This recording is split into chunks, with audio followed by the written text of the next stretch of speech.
Welcome to the Book Solid Podcast. I am Hannah, and it is just me this week, and I have two very special guests, my two bookish besties, J.A Forde and Stefanie Steck. They are both indie authors, and J.A is about to release her debut indie novel, while Stefanie is a seasoned veteran with 6 indie novels out. And we are so excited to get to chat with these two ladies and just dive deeper into the world of indie. We've had a lot of traditional authors on here. We've also had a few indie authors, but we think it's going to be super fun to bounce back and forth with two indie authors that are in very different places in their author journey and just be able to hear all the things from you guys. So welcome J.A Forde and Stefanie Steck to the Book Solid Podcast. We are so excited, and we are just going to dive right in with questions. We're not going to waste any time. J.A is on her very first novel, while Stefanie, you are on number 6. So, being that we pretty much talk every day, if you guys have seen those memes about those friends with the fun group chat and crazy name, we cannot reveal our name. We're sorry, but we are all at different places in we are all at different places in our author journey, and so it's really fun to be able to come together and support each other through all of these things. So J.A, we're going to start with you. What kind of inspired you to dive into the indie world? We know you were a bookstagrammer to start with, so just kind of take us back to what sparked this idea to start writing and to join the ranks with Stefanie. So yeah, I started out as a bookstagrammer, and it's been like 2 years in that community, and I just really loved it.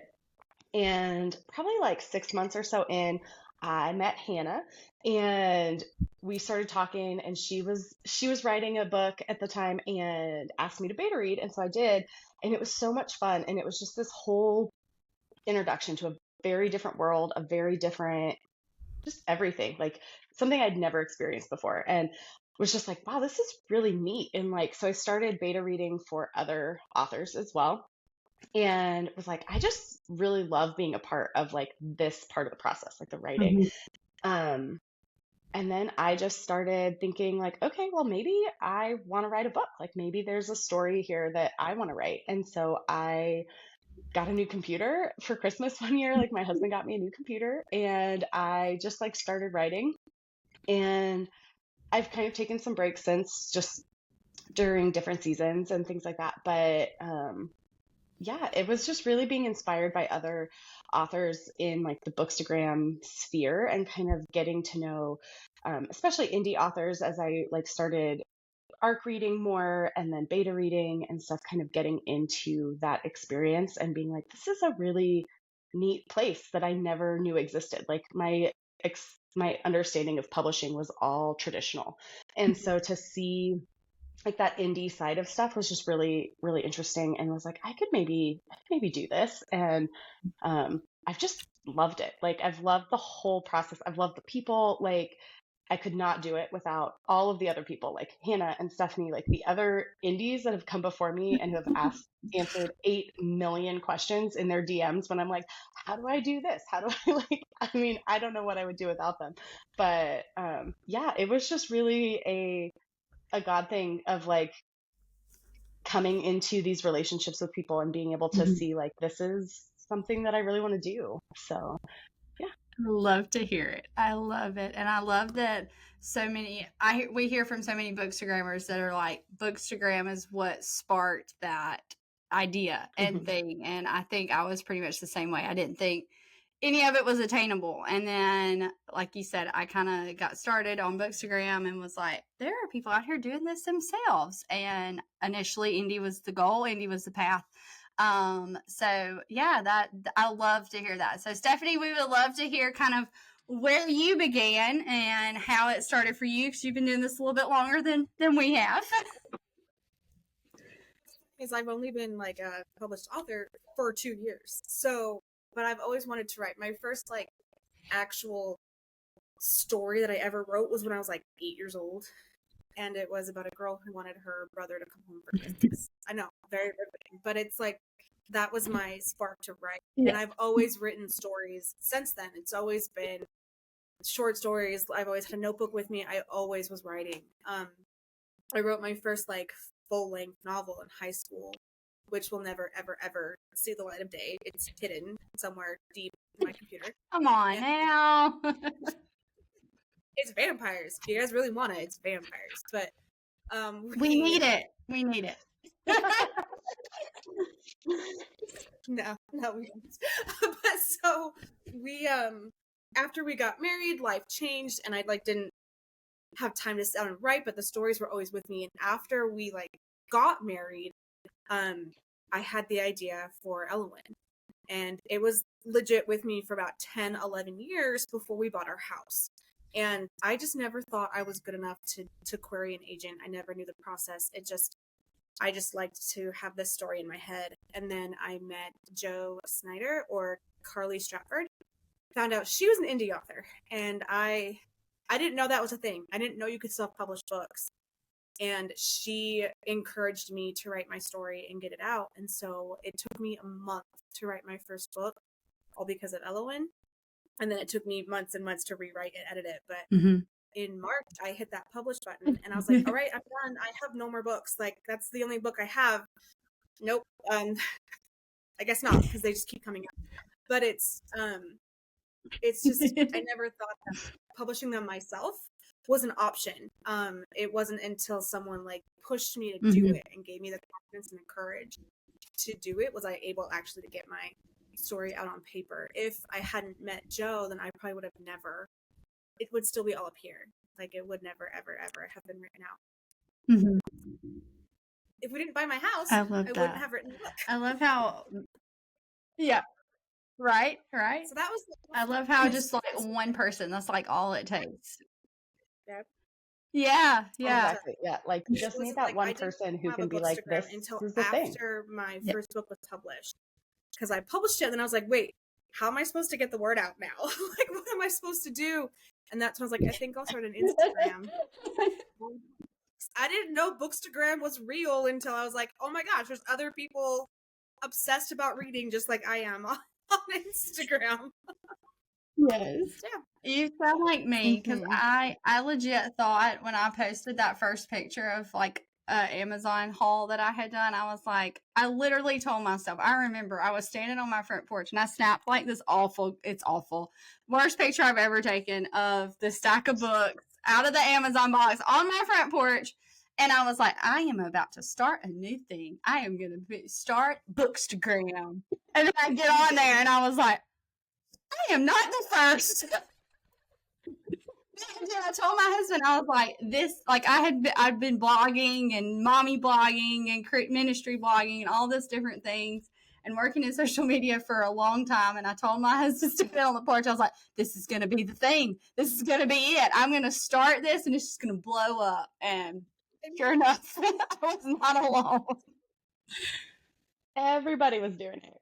I was so proud of myself, though. I had no idea. You should be. You should be. It changed my life. That one picture changed my life. So I can't really complain. Oh, I agree. I legit thought that I was like gonna start this whole trend on social media. No. Well, I was talking to somebody who. Oh, go ahead.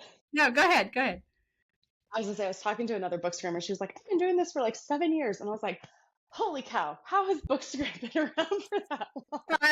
Right.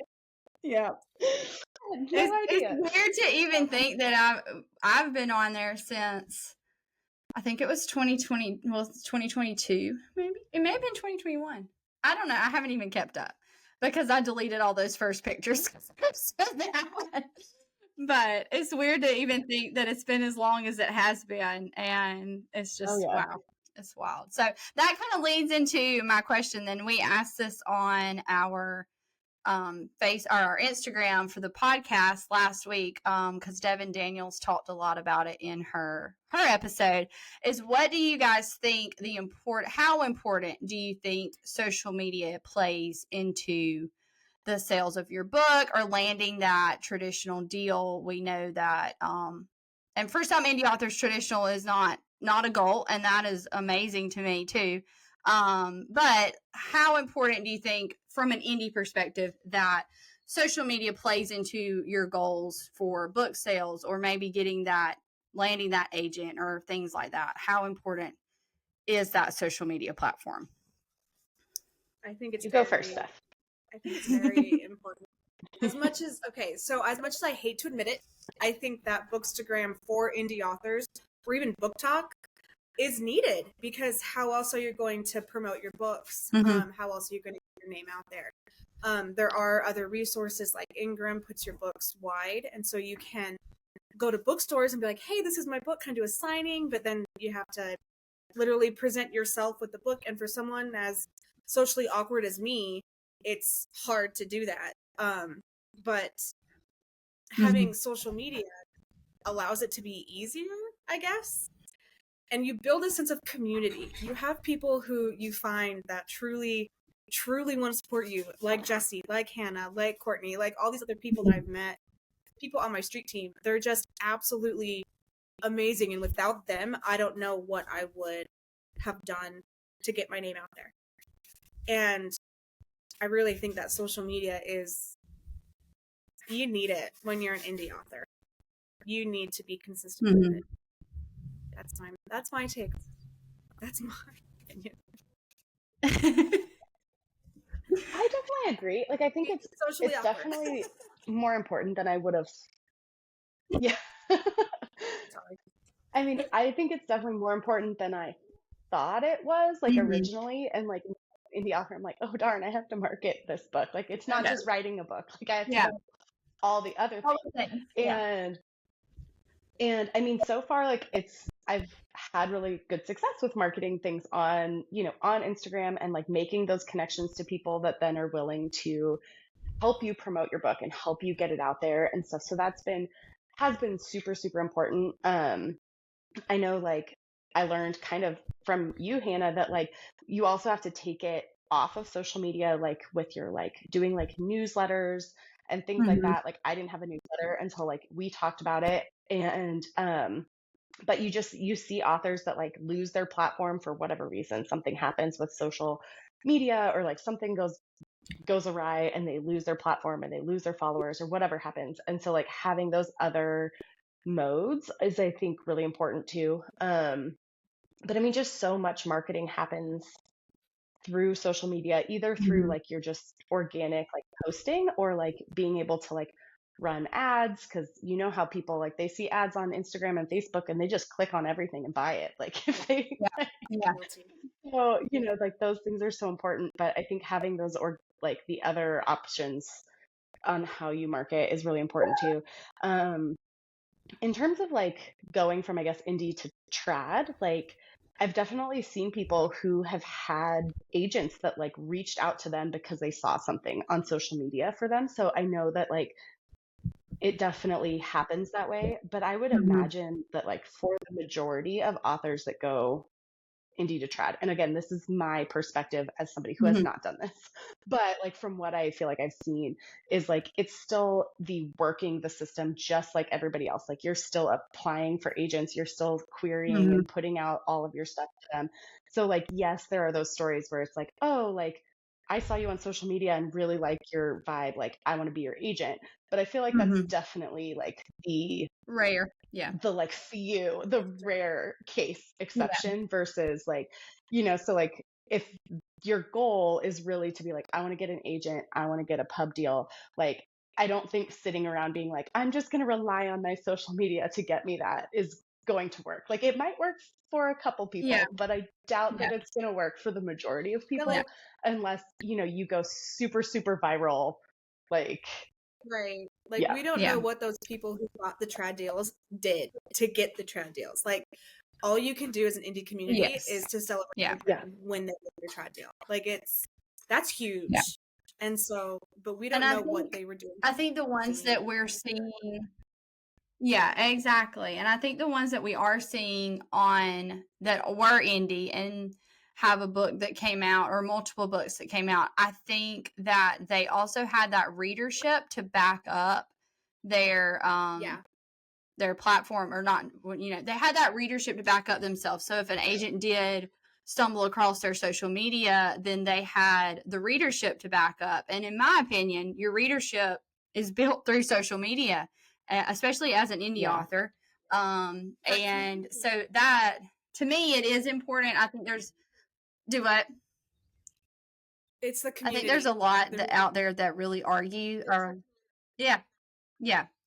There's a lot that would argue that you don't need the platform necessarily to land that trad deal. And I feel like that is true, because I see a lot of traditional authors, especially when I'm struggling with my own like imposter syndrome and things like that. I do see a lot of traditional authors that don't have that large of a following, and they're building that community just because they were told when they got their deal that they needed to start building that community. But from an indie perspective, I think it's really important. And I kind of got a taste of that with the children's book, was like, you've got to have this team and you've got to have that community. So I agree with you guys. Sure. I think that it has great importance, and you do have those rare cases. Say BK Borison, for example, she didn't have a large following compared to, Sarah Adams or things like that when she went traditional, but she had that readership. She had that diehard, group of people that love Light Farms. And so that really carried over. And I think that's really important. Light Farms. I do too. I don't care what anybody says. I love it so much. And let me take a vacation to Love Light Farms. So. Right. But she is a prime example, because I mentioned this on another podcast. Is she was answering questions in her stories one day, and somebody asked her the importance of social media, and she told him, she was like, my following was not large when I went traditional. It's exploded since, but that a lot of that has to do with being in bookstores and things like that. But that being said, I wanted to comment so bad and be like, but you had these people that would literally like take a bullet for your books. Like, they would literally like fangirling over your novels. And so I think that it's really important to have that, even if you have a small community, to have that community that's going to have your back. And it's really, for sure. Yeah, definitely. So I would love to know kind of what, now that we're talking about social media as an aspect of being indie, there's so many different hats that you guys wear as indie authors. I would love to know what the process, if you don't mind peeling back the curtain a little bit and kind of sharing with our listeners what the process has looked for each of you individually, because it's probably going to have a lot of parallels, but I know there may be some differences in how you've done things and what you've picked up from other indie authors. So I would just love to like dive in from start of the idea all the way to where you're at now. Go ahead, J.A.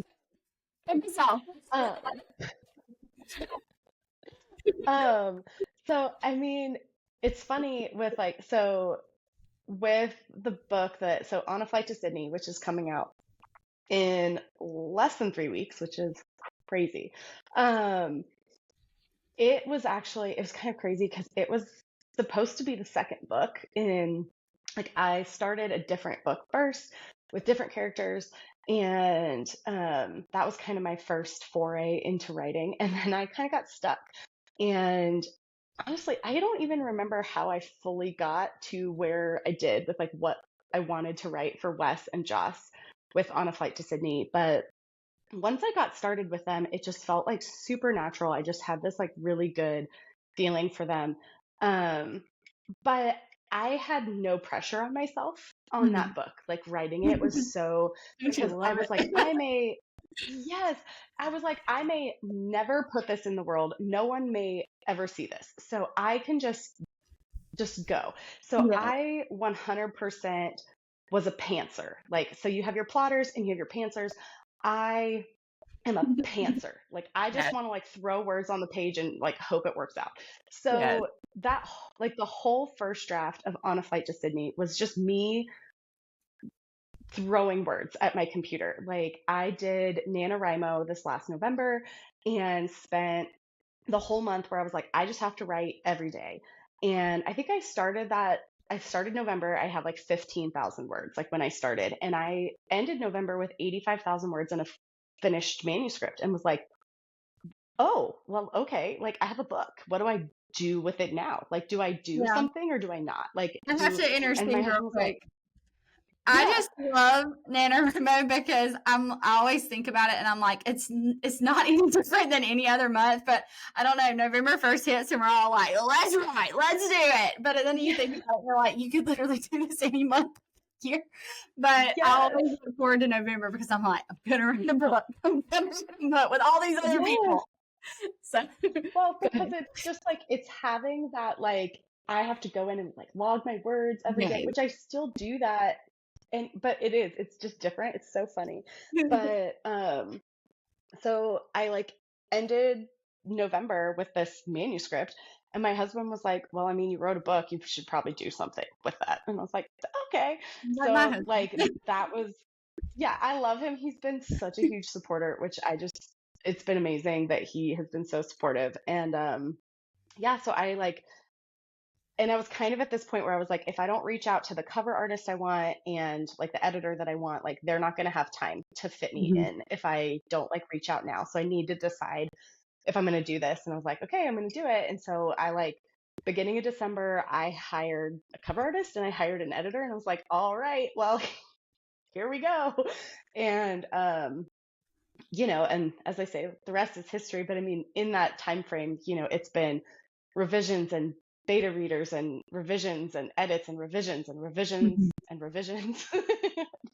But and it's changed so much because I was such a pantser with that book that there was a lot of things where I was like, for the love, what did I write here? Like, what was I thinking?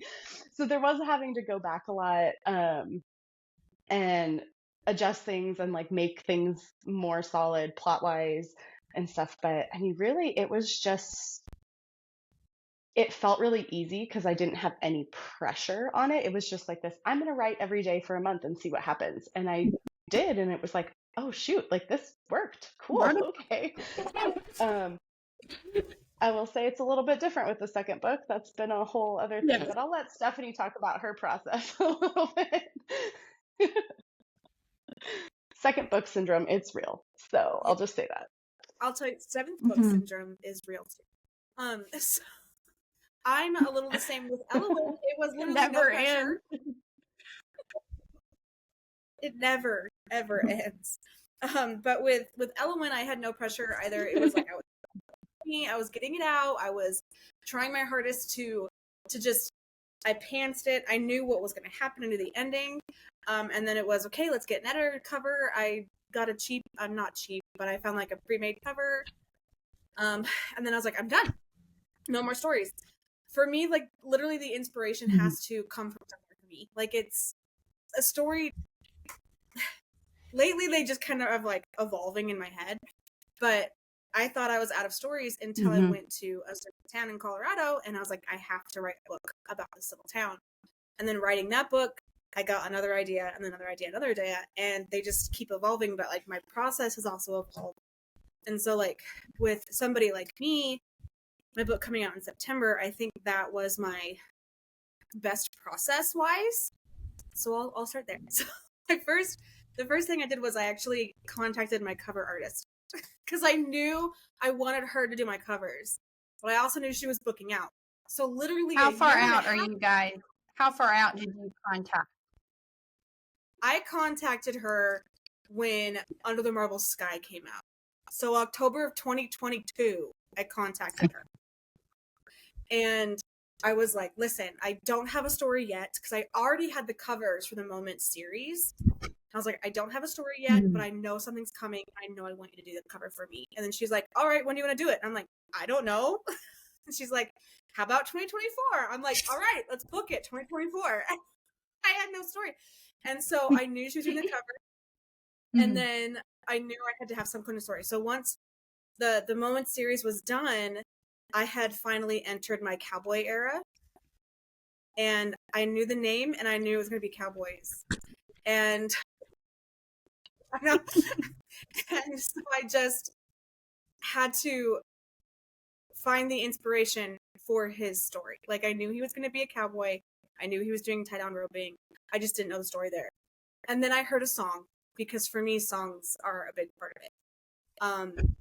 And that song sparked the entire series of books. And so it's from there, I always give myself a word goal, and I started writing, and I gave myself a deadline, and then I wrote it, and then I let it sit, and then I read it, and then I gave it to beta readers, and then I took their information and I changed things. This book changed so much from draft 1, just like Jesse's did. And then I gave it to a developmental editor, and then she gave it back to me, and then I gave it back to one more beta. She gave it back to me. I gave it back to my editor. She edited it. I formatted it. I read it again, read it again, read it again, read it again, read it again. It's just, I think with this one, my process was really more solid because I wanted to make this book the best it could be.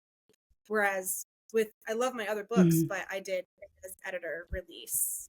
This one was revision, revision, revision, revision, revision, meltdown, revision, revision, revision, meltdown, revision, revision.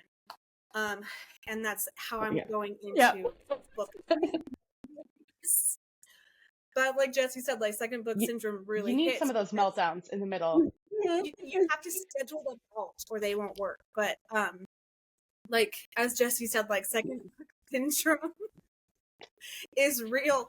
And so whereas I put like my heart and soul into this book, I'm trying to do the same with the next one, but my heart is still with this one, if that makes sense. And so that's why I think I'm having trouble with the next. I'm finding that to be so true. Like it's hard until you like release it and it's like completely done to like fully invest in the next book. I'm just really struggling with that. Like it's hard, and because I'm still like so invested where I am that I'm like I need to like get it out in the world, like be like goodbye baby, go, and then I can But you also move on. But it's a struggle. I don't think people realize how much they overlap, and that's even in traditional. You're working on edits for one book while you're writing another book, and then you're editing that book while you're writing another book, and people don't realize how you have to like compartmentalize your brain and be like, okay, this part is this for this book, this part's for this book, and I have to flip back and forth. Yeah. That's completely struggle. Sorry.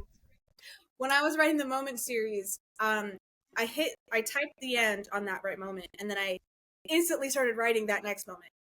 While that right moment was with betas. And then when I finished that next moment, I instantly jumped to that first moment because like I had the stories in my head, I had them going, and it was just back from book to book to book. But with somebody like me, I told myself I was going to give myself a longer processing time. One, because I don't think people understand how actually expensive it is to self-publish your own book. And so I needed to work my budget into it and make sure I can afford the cover artist, make sure I can afford the editor. So I lengthened my time. So I give myself a year between each book.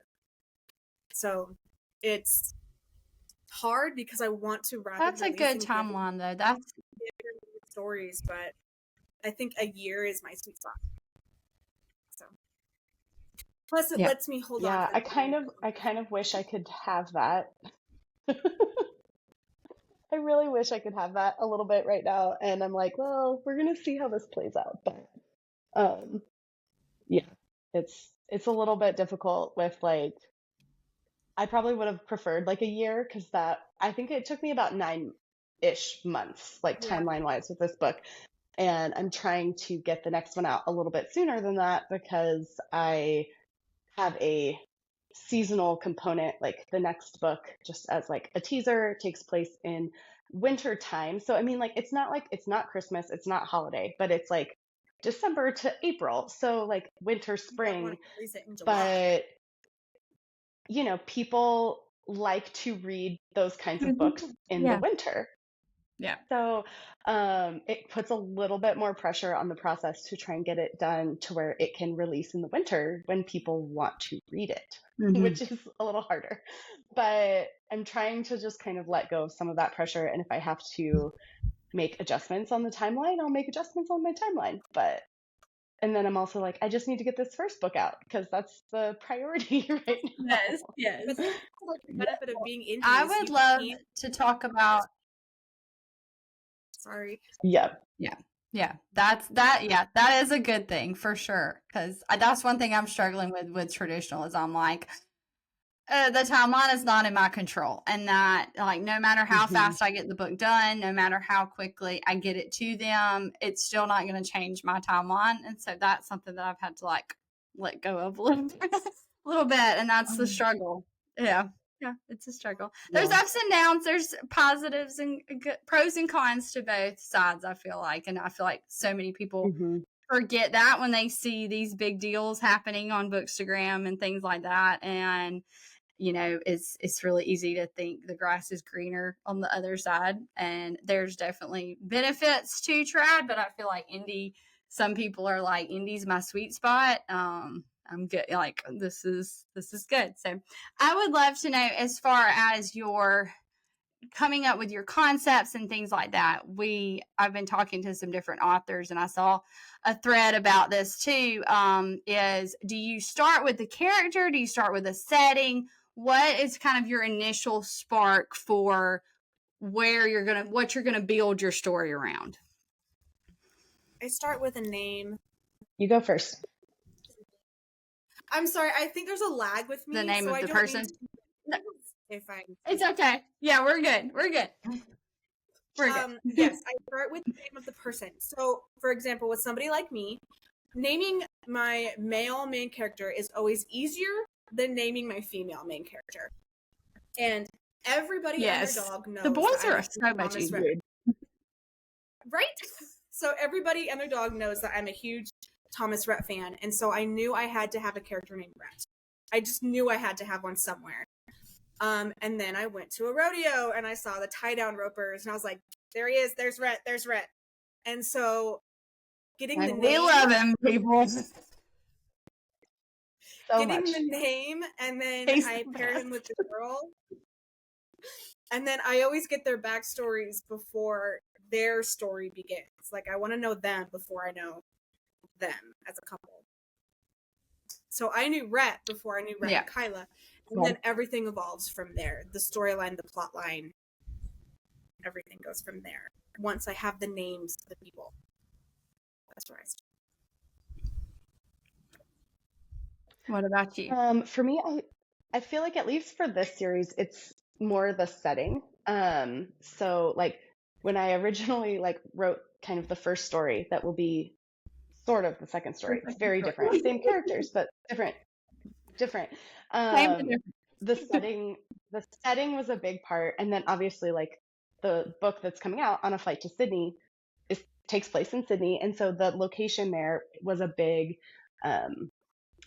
contributing factor to kind of how the book was written, and kind of wanting to write something there that felt a little bit like an escape, both for me and like hopefully for readers to be able to feel like they're visiting somewhere new and somewhere that's kind of fun. And as someone who like loves to travel, that's been really fun.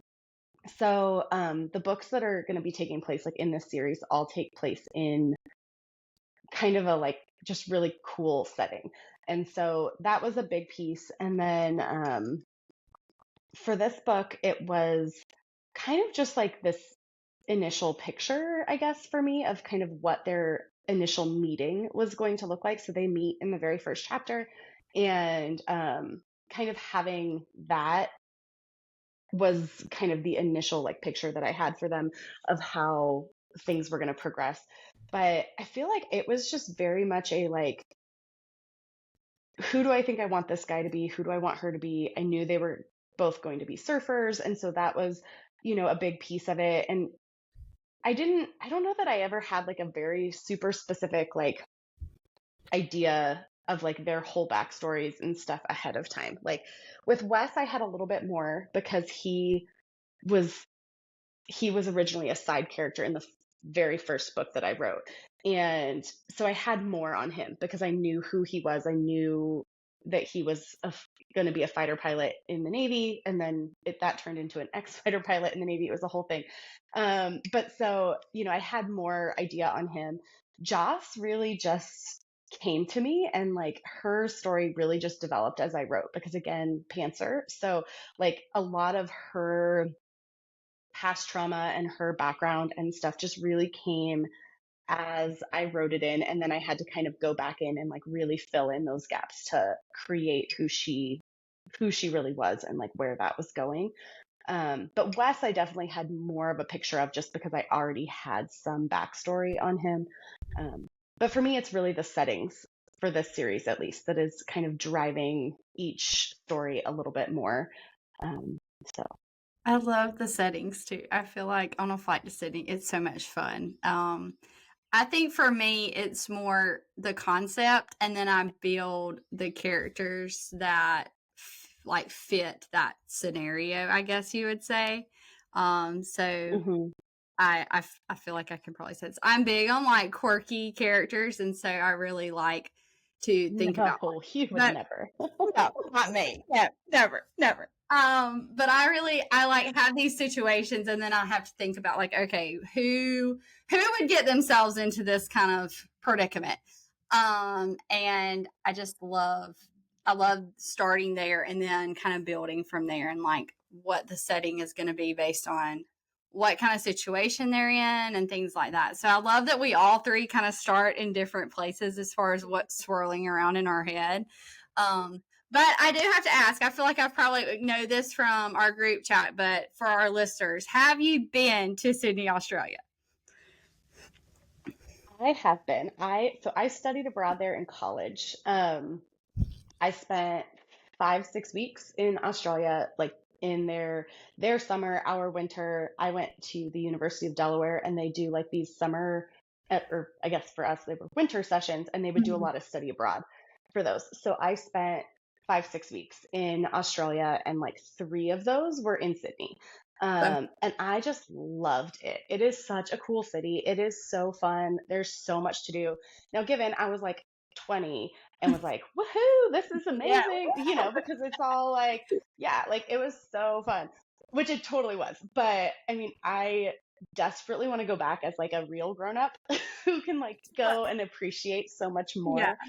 But what? with your book, you gotta take your book. Yeah, Yes. With your with book. my Yeah. book. Yeah. Yes. I know. I'm like, I need to find some Australian readers and be like, I just need you to go take pictures of this, like in front of the Harbor Bridge and in front of the Opera House. And like, can I You just should do have you that. go take these pictures? Put a call out on But Instagram. I will. Yeah. But I love it. It's a really fun city, and there's just a lot of cool stuff there. And it was fun to kind of just like pull in some of my experiences and be able to kind of tie them into books as like little nods to my time there, which was really fun. And then there's the Tim Tams, which for the listeners who don't know, it's these cookies. They're like a chocolate, like biscuit cookie with like chocolate frosting between them, and then they're dipped in chocolate. It's basically like chocolate on chocolate on chocolate.